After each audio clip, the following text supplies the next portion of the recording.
In this world, people always try to convince you to talk about your problems, but it's a trap. Showing people your pain is like bleeding next to a shark, because the more you reveal your pain, the more people want to hurt you.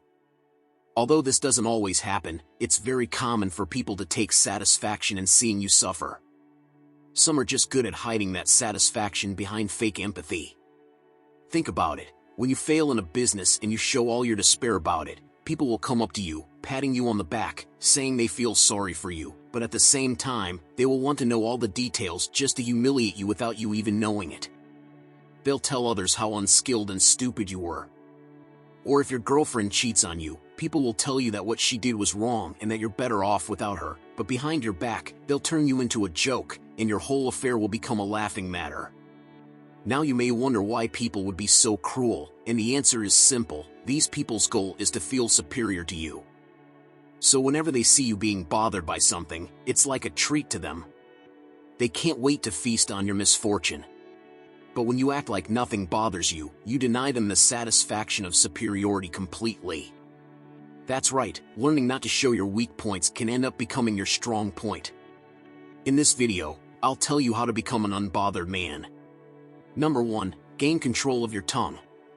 Nowadays, men talk more than women, and a common reason is overcompensation, meaning they want to cover up weaknesses. So they talk and talk, hoping no one sees their deficiencies. Pathetic. Anyone can see through the man who talks a lot, but a man who remains silent is hard to read. A silent man comes across as unbothered, but also as someone you don't mess with. And when he does speak, people listen. Now, these individuals are rare. 99% of people crave attention, importance, and love being listened to.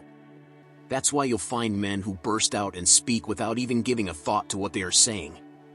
It's like they speak on autopilot. Listen, the tongue is a wild beast not many control, but the world lays at your feet if you can tame it. And the way you tame it is actually very simple. You do it by becoming comfortable with silence, whether it's because you need to think or because you don't have anything to say. Let there be silence, no matter if people are confident or not.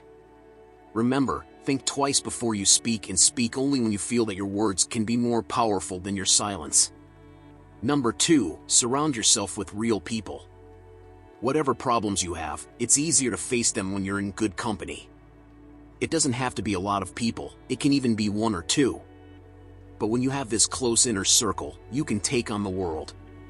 I'm talking about people you can cry in front of and talk about the biggest obstacles you face. To the outside world, you may seem unbothered and in full control because they can't see that you handle all your issues together with those you can trust. Wealth is the contentment of the soul. We live in an age where everyone is seeking wealth, everyone wants to become rich, and there's nothing wrong with it. However, true wealth is the contentment of the soul, and there are a few different ways to have a content soul. The first is daily gratitude. It is only when we begin to appreciate the little things in life that we begin to experience contentment. There is so much that we take for granted in our pursuit of more, but if we were to stop and take time to thank God for every little gift, we will attract a higher level of blessings and inner peace into our lives.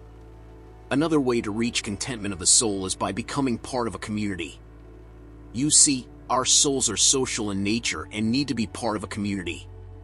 That feeling is not just to belong but to serve as well. Recent studies have shown that community service cures many forms of depression and loneliness. This is because we tap into the part of our soul that needs to serve. If the pursuit of this world has left you cold and lonely, then maybe it's time to shift one's paradigm from consumption to service.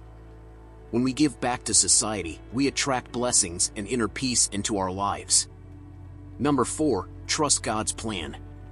The final step is simply to trust the Creator and His plan for you. In the age of social media, it's easy to get caught up with other people. Everyone always seems to be better than you, and this can lead you to forget all the blessings you do have or even make you feel depressed. Listen, the social media world is fake. Don't let it make you lose perspective. What is real is the Creator of everything, and He has a plan for you, even if you can't see or understand it fully. You must trust that plan. Now, I already know some people will get triggered when I say this. They'll say things like God isn't real or get angry at me for giving credit to the Creator. Listen, it's not my job to convince you of anything, but I do encourage you to build your relationship with the Creator. That's when you'll see what it's like to have true power on your side. This video was about how to act unbothered, but when you put your faith in something so powerful and mighty, you're no longer just acting unbothered, you actually become unbothered.